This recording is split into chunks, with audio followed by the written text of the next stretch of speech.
And we're back on Central Valley Talk. I'm Mike Scott, joined now by Yvonne Schwemmer. She's a local voice actor and told me she just set up a meetup group for voice talent. We'll talk about that in a little bit. But how are you, Yvonne? I'm doing fine, thanks. Yeah, I was a guest on one of your shows not too long ago. I think we're going to take a little sneak peek at that. You want to do that first? Sure. We have a video that we're going to take a look at, give you an idea of what this is all about. Okay.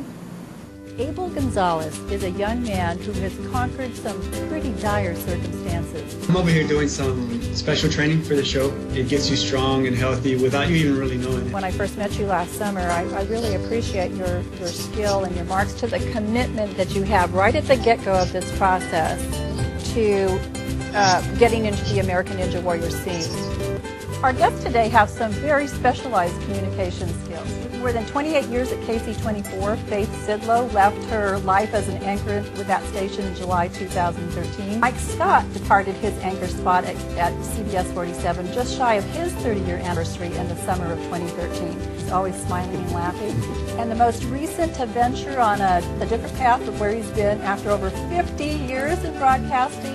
Last year, Bud Elliott left behind 23 annuals of anchors.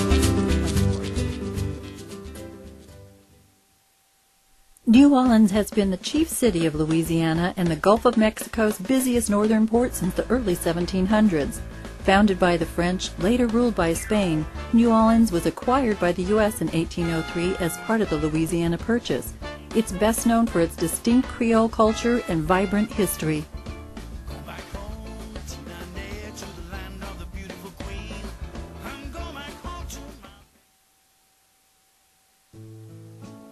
It's not just brilliant green lawns missing from Huntington Boulevard in Fresno, California.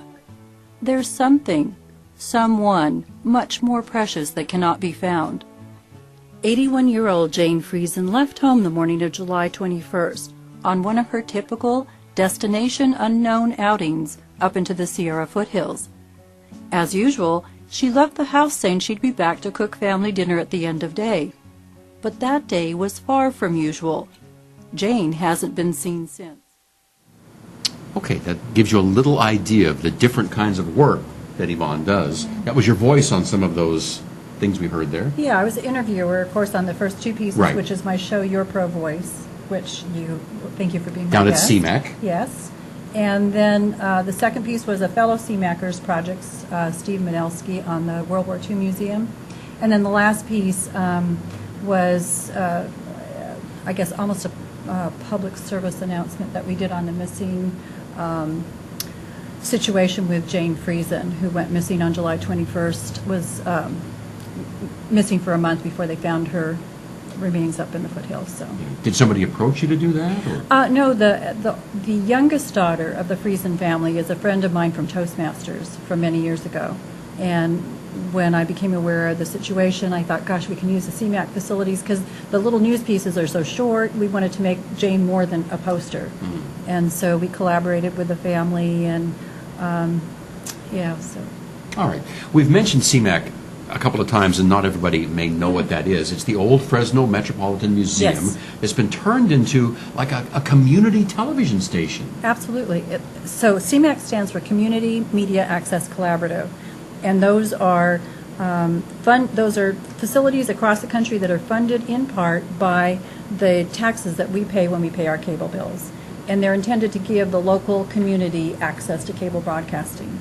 So for a ridiculously low fee of $50 a year, people can come in, take classes, use you saw the facilities. State-of-the-art equipment. Beautiful, yeah. Beautiful. We have a $1 million mobile van unit that goes around, does sports events in the community, a little extra training for that, but it's all included in the price of entry. And so, whatever someone wants to voice, whatever they want to bring, whatever message they want to bring to the community. So we have sports activities. We've started through that. This is that Voice Over Meetup Group I told you about. The Meetup Group, yeah. Tell me about that. Well, voiceover is an interesting pursuit. So folks get a little bug in their ear. Somebody tells them, gosh, you have a great voice.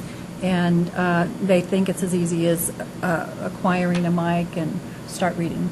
So there's a lot to it. It can be an isolating career. And so the intent of the Voiceover Meetup Group is to help support one another in a variety of ways. So last week we last meeting, our first meeting, we were introduced to the Whisper booth that we're going to be bringing into CMAC in October. So that's very exciting. What is a Whisper? A Whisper booth is just a soundproofed sound booth for producing audio. Huh. So a lot of us, put together mats and matting and foam and so forth to cordon off an area for production.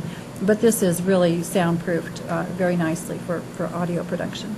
Nice. So what we want to do is we want to help raise the level of professionalism by the audio that's produced at CMAC and support one another in that effort. Okay. Yeah. How can folks find out more? Well, they can call CMAC or go to cmac.tv. Our meeting, I think we have it up on the screen, hopefully, is October the 6th. It's there, yeah. 6 to 7:30. You don't need to be a CMAC member. It's sort of a way to get introduced to CMAC as well. And again, it's the old Fresno Met building Right. downtown. Yeah, diagonally across from Arte de America. Aren't they? They're building some apartments next to it now, aren't they? Oh, all over the place down there. Yeah. Wow. Downtown Fresno is exploding. It is. If you haven't been downtown lately, check it out. Yvonne, thank you for coming in today. Thank you, Mike. Good All to see right. you. Good to see Robbie down there Yes. someplace. He's sleeping on the floor down there. All righty, we'll be back with more on Central Valley Talk.